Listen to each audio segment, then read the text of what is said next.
evening. We bring you the latest in the world of sports. My name is Boom Gonzalez. And we give you the conversations you want to hear from your favorite icons and athletes. I'm Billy Capistrano. And in tonight's Game Plan,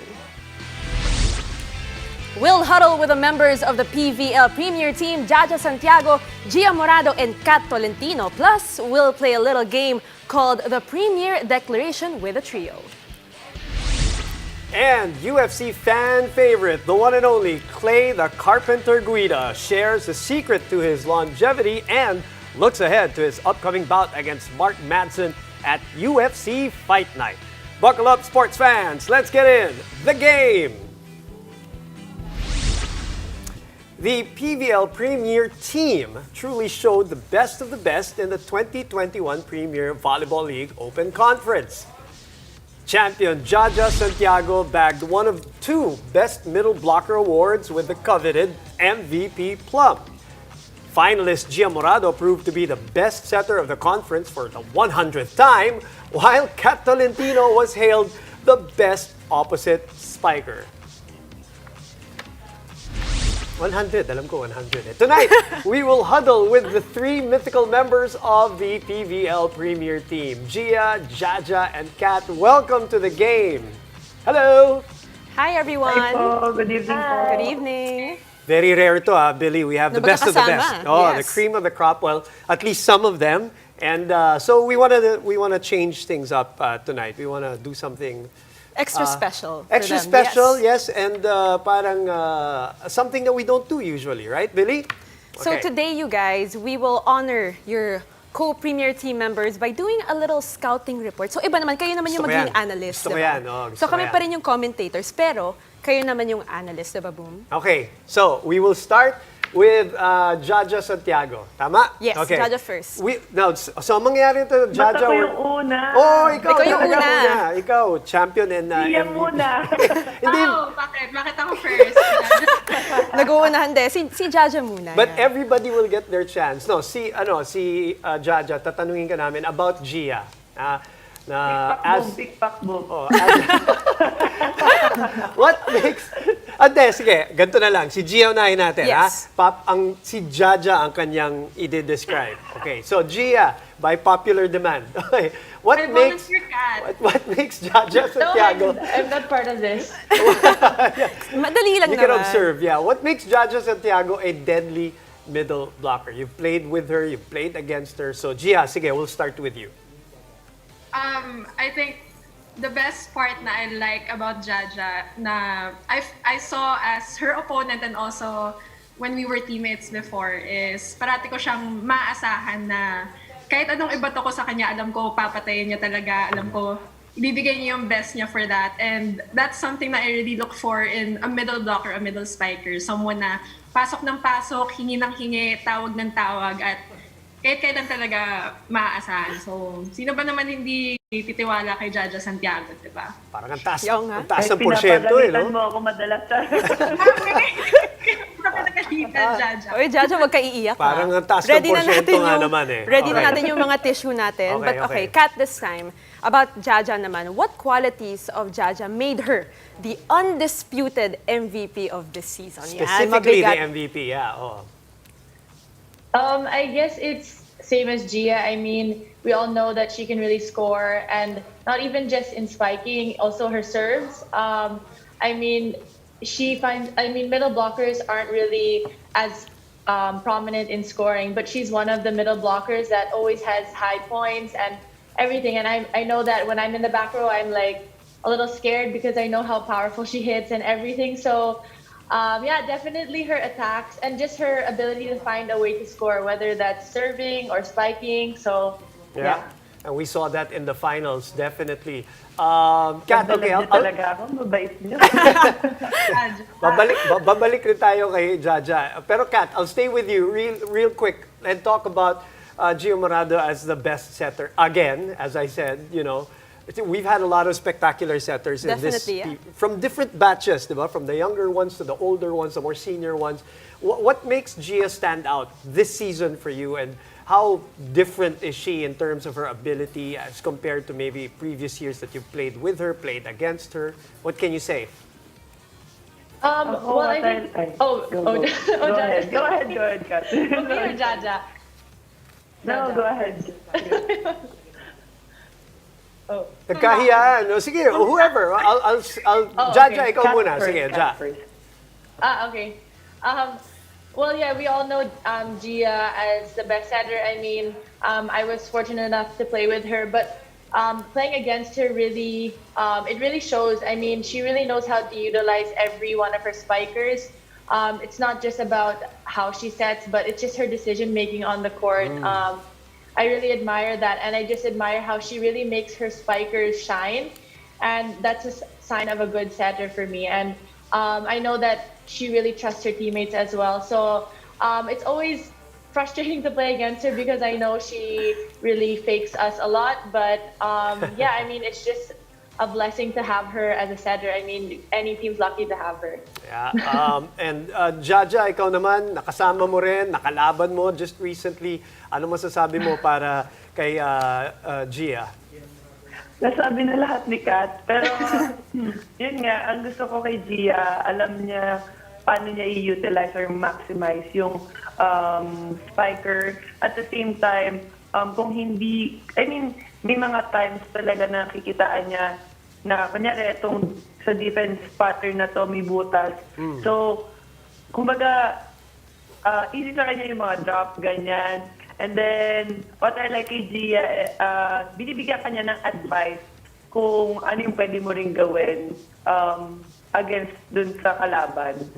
Ayun. Kasi lahat nasabi na ni Kat, so yun na yan. Additional ko sa I'm sure Gia has heard this all before. Okay. Also. You know, So we it's should not have nothing new to her. We should have a camera on the person who's also being described para makita makita mo natin kung yung gaano reactions ka-awkward. sila, diba?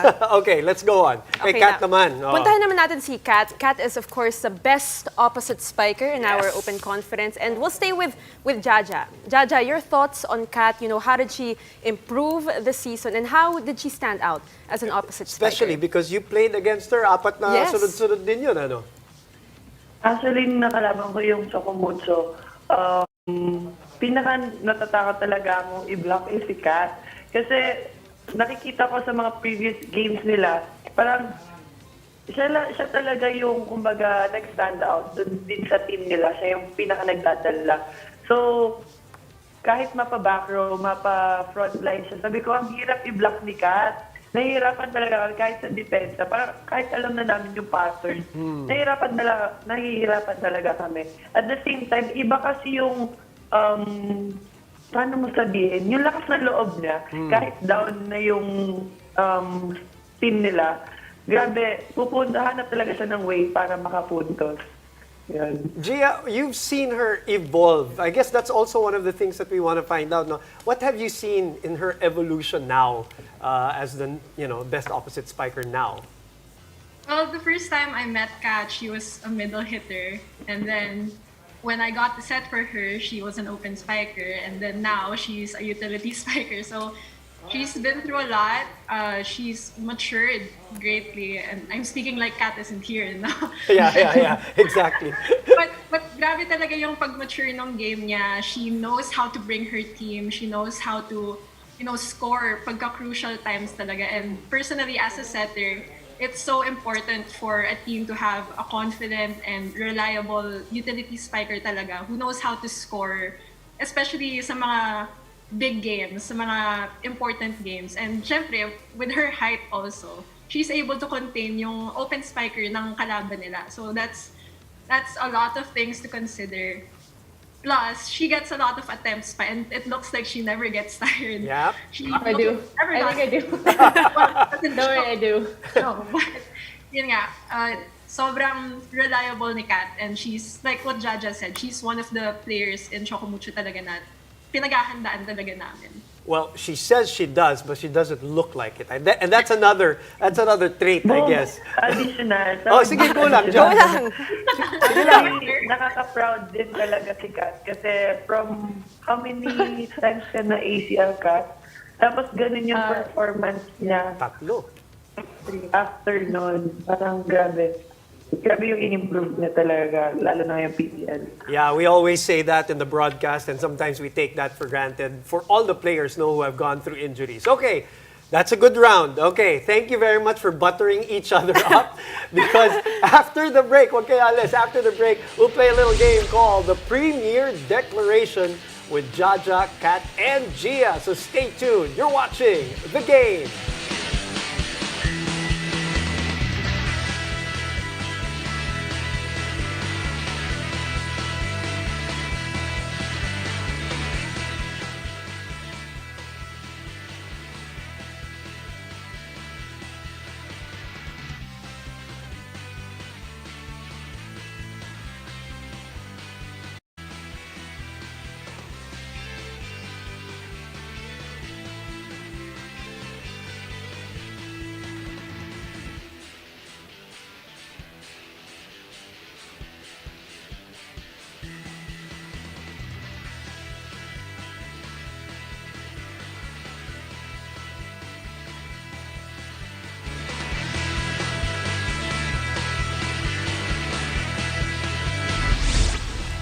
Welcome back to The Game. As far as hot takes go for the recent 2021 PVL Open Conference, why not get them from the top performers of the tournament? It's time for us to play a little fill-in-the-blanks game called the Premier Declaration.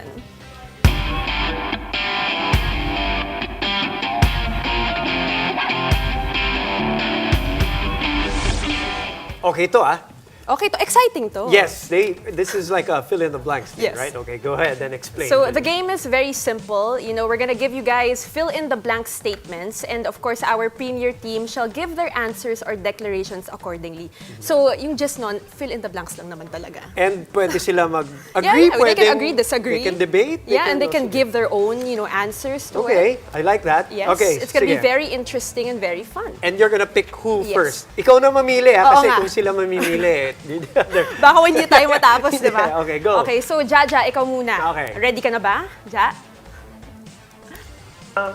Okay. Ready na? Ready na. Huwag ka na Patanong manon. eh. Don't be Patanong. nervous, okay? Kasi madali lang. Kinakabahan ako. Promise, huwag kang kabahan. Madali lang to. And it's gonna be super fun. Okay, First, game. so Ja, ito na. The PVL Yeah. Premier Team declares that blank ang pinakamasarap na pagkain sa bubble. Ba, meron So palang ano ba ganun, ang pinakamasarap na pagkain sa bubble? And we want Kat and Gia also to think about it because we're gonna ask them also, Okay. their input. So Jaja, what is the answer? Ano ba ang I pinakamasarap think na the pagkain? kasaba cake. Kasaba cake. Yung kasaba cake na binibigay nila na dessert. May aangal ba? May counter ba dyan? Anybody Meron wants ba? to dispute Gia, that Kat? answer? Nag-isip Tupig ba talaga. sa inyo? Tupig. Yes, sa akin tupig. Tupig din. Masarap din yung tupig. Yeah, I go for the tupig. Okay. Kasi Interesting. kahapon, di ba? Sabi Champurado daw, champurado sabi ni naman Risa. si Risa, yun ang paborito. Oh, Once lang kami nagchampurado.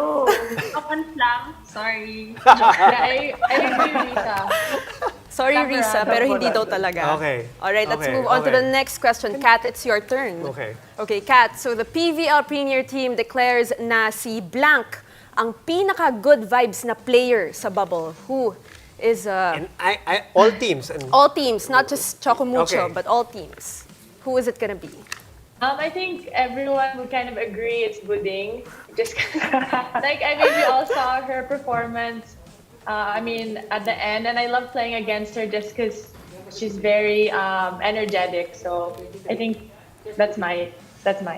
Buding. Anybody I go with else Buding with a too. different answer? I go with Bading too. Buding din? Okay, I go. Yeah, alam mo yan. Gia.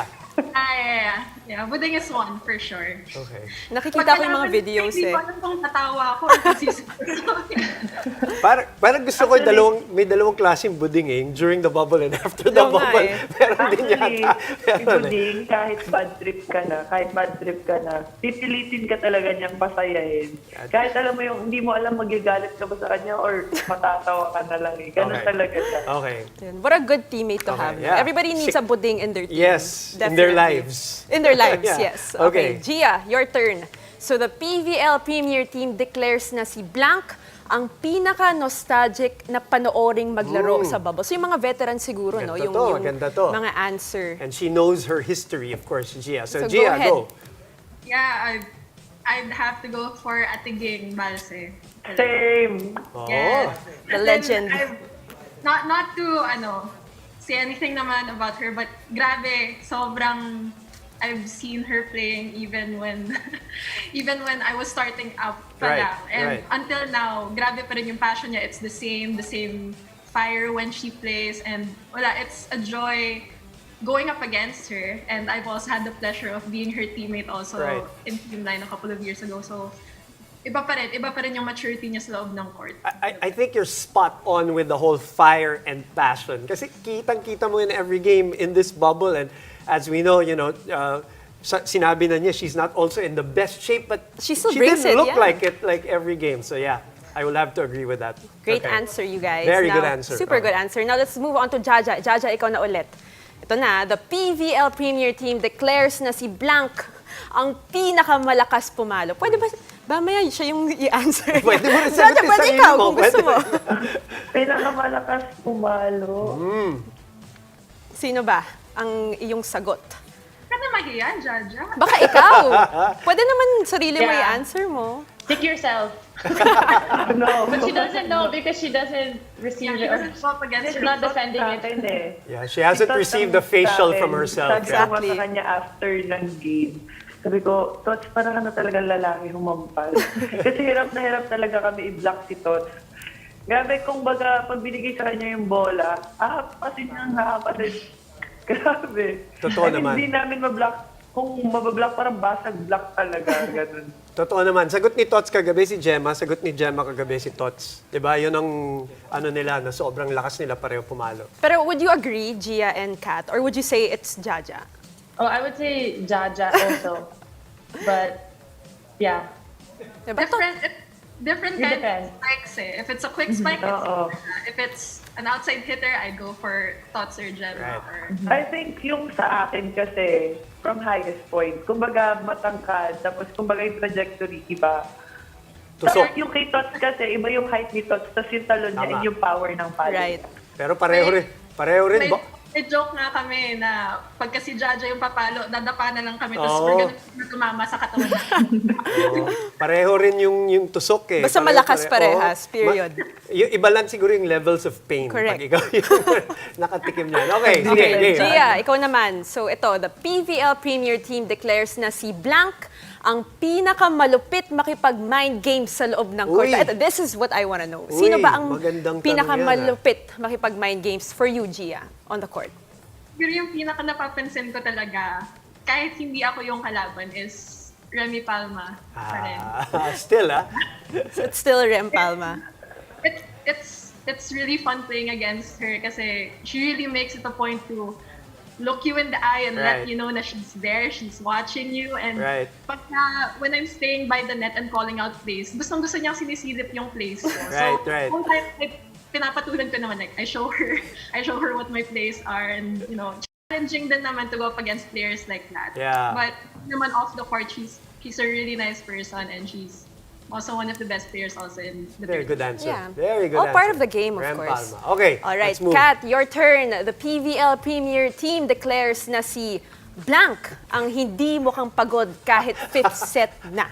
Sino ba ang hindi mukhang pagod? Fresh pa rin. Pinaka-fresh. all Topic din throughout. namin kagabi yan sa show. Sige, game. Who is it, Kat? Kat. I guess for me, it's my teammate Pongay.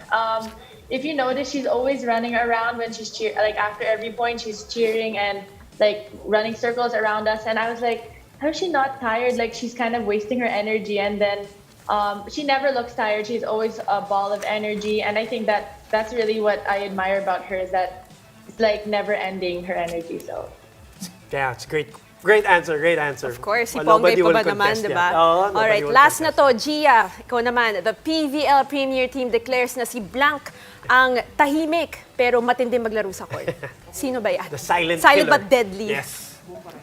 I have to go with Ate Janine Marciano. Yeah, kasi she hindi talaga maingay yung pangalan niya, but she's one of the players talaga na you really can't underestimate, hindi namin pwedeng pabayaan. Especially when we went up against Signal. As in, Right. grabe talaga, hindi namin siya pwedeng iwanan sa net. Hindi namin siya pwedeng iwanan sa depensa. And kita naman sa lahat ng games niya na she delivered. As in, the fire is there and everything is there. But she's a very quiet player, and I think I think she's underrated. Yeah, Talaga. that's a great answer. Sometimes you forget that she's actually there, I'm sure, no? Janine Marciano. Well, this was a fun game. Thank you very much for playing with you. us. You know, we appreciate you indulging us with your time. Congratulations for being the best of the best. Kasama na rin, of course, si Riri Meneses and Eliza Valdez and Myla Pablo. And the three of you, and pahinga na, mentally and physically. Enjoy your time with your loved ones. Thanks for being with us tonight, girls. Thank you. Thank you rin po for inviting us to the game. All right, now, after the break, we will chat with UFC lightweight Clay Guida as he gets set to face Mark Madsen in the upcoming UFC Fight Night card. Stay tuned, you're watching The Game.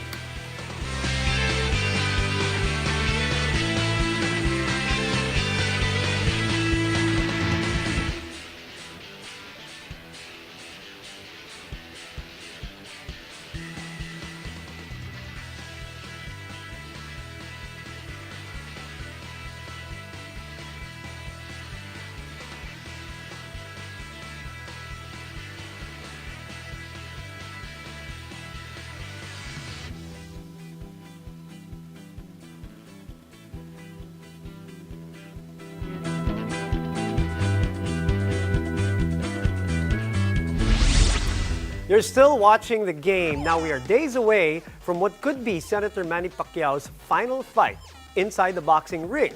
In a pre-fight press conference, a 42-year-old and 8th Division world champ addressed questions on his career status as he prepares to face YORDENIS UGAS in Las Vegas, August 22. That's this Sunday, Manila time.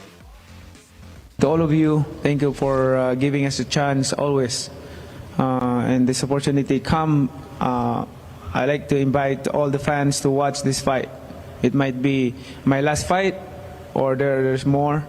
We can, one at a time. So that's my answer to those questions that if this is my last fight. So we never know. You know, you have to watch this fight. It's gonna be a good action in the ring. You'll be happy. I will do my best because I love to do that. To make the fans happy. Thank you, and God is good all the time. Now let's move on from the boxing ring to the octagon. Another UFC Fight Night card is around the corner, and fan favorite Clay Guida is ready for another bout for the record books as he faces lightweight Mark Madsen. Our correspondent Carlo Pamintuan caught up with the Carpenter himself to talk about his secret to longevity and the story behind his famous pre-fight ritual in this edition of Inside the Game.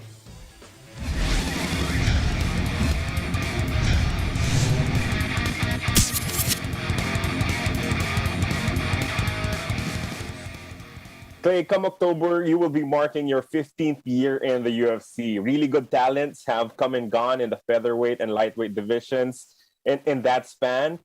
Can you tell us what has allowed you not just to stay in the UFC, but still be one of the fighters that fans look forward to seeing the most?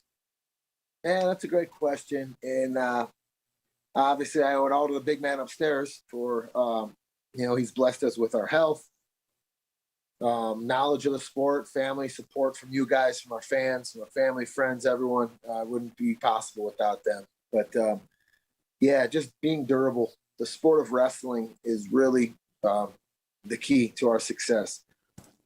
What we learned from an early age, the sport of wrestling, has really given us longevity in the sport. We're built to last, and that's why we've had such a long run in this. And I say in interviews all the time, I'll be 40, man, in December, and I'm in better shape now than when I was 21. I'm in better shape than when I was 25. And there's a lot to be said for that, especially training at such a high-level gym. Team Alpha Male, Uriah Faber's Ultimate Fitness. We have some of my teammates, stablemates, these kids in their early 20s, mid-20s, 30s. These kids are in their prime, and, I'm in there with them every day, learning from some of the best, Clay, submission of the night 3 times, fight of the night 6 times with Griffin, Huerta, Nate Diaz, Diego Sanchez, and that fight was immortalized in the UFC Hall of Fame. Were you an entertainer ever since the start of your MMA career in 2003? Was it something that you really wanted to do? Just give the fans their money's worth when they see a Clay Guida fight?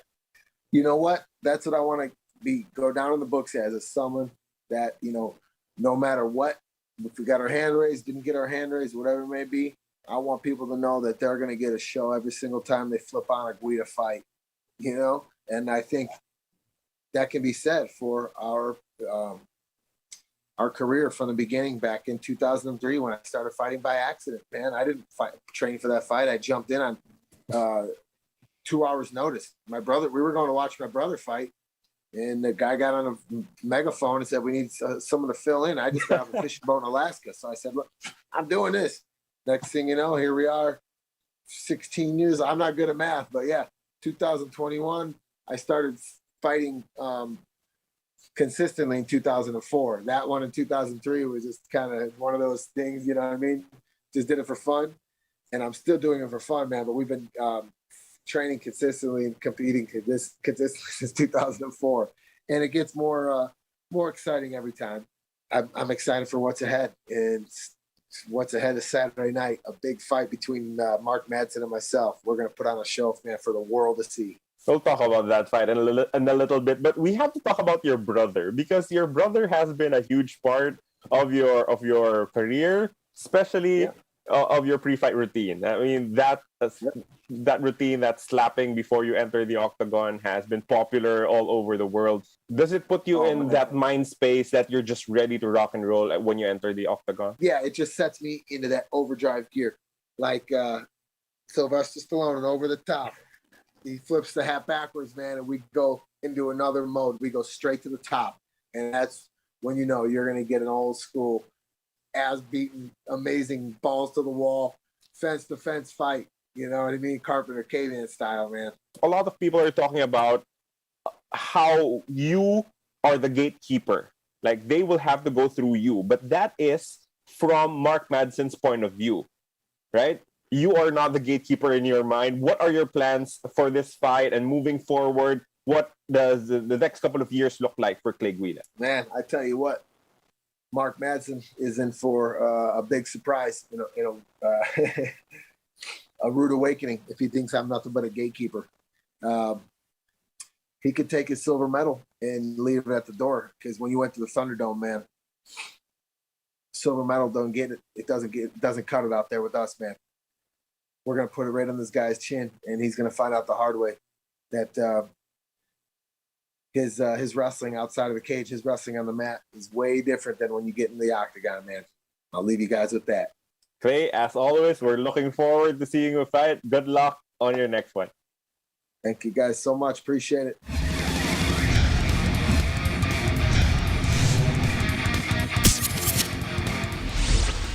That was our correspondent Carlo Pamintuan with UFC fighter Clay Guida.